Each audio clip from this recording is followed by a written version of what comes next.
கடந்த 4 ஆண்டுகளா நாட்டு மக்கள் எல்லாருமே பாராட்டுகிற அளவுக்கு சாதனை திட்டங்களை செஞ்சுட்டு இருக்கக்கூடிய நம்ம திராவிட மாடல் அரசு 2026 புத்தாண்டு பிறந்ததுமே இன்னும் நிறைய திட்டங்களை அறிவிச்சிருக்கிறோம்.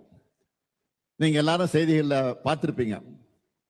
அரசு ஊழியர்களோட 22 ஆண்டு கால கோரிக்கையான பழைய ஓய்வூதிய திட்டத்தை தமிழ்நாடு உறுதியளிக்கப்பட்ட ஓய்வு திட்டம் என்ற பெயர்ல செயல்படுத்த நான் ஆணையிட்டு இருக்கிறேன்.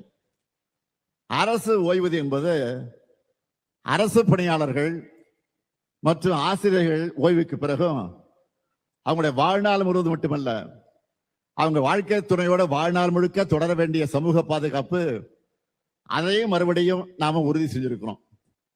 இதன் மூலமா நிச்சயமற்ற எதிர்காலம் என்ற நிலையிலிருந்து நம்பிக்கை அளிக்கிற எதிர்காலத்தை நாம உருவாக்கி இருக்கிறோம். இப்போ அரசு ஊழியர்கள் கொடுக்கிற பேட்டியெல்லாம் நீங்க பார்த்திருப்பீங்க. என்ன சொல்றாங்க? எங்க ஓய்வு கால வாழ்க்கைய முதலமைச்சர் அர்த்தமுள்ளதாக மாற்றி இருக்கிறார். இந்த அறிவிப்பு மூலம் 6.5 லட்சம் பேர் வாழ்க்கையில முதலமைச்சர் ஒளியேற்றி வச்சிருக்கிறார் என்று மகிழ்ச்சியோடு சொல்றாங்க. இன்னொரு பக்கம் நாட்டில் சாமானிய மக்கள் ஒருத்தர் கூட நிம்மதியா இருக்கக்கூடாதுன்னு நினைக்கிற ஒரு கூட்டம் இருக்கு. அவங்க என்ன சொன்னாங்க?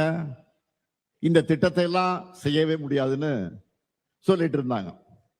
ஆனா நாம செஞ்சு காட்டி இருக்கிறோம்.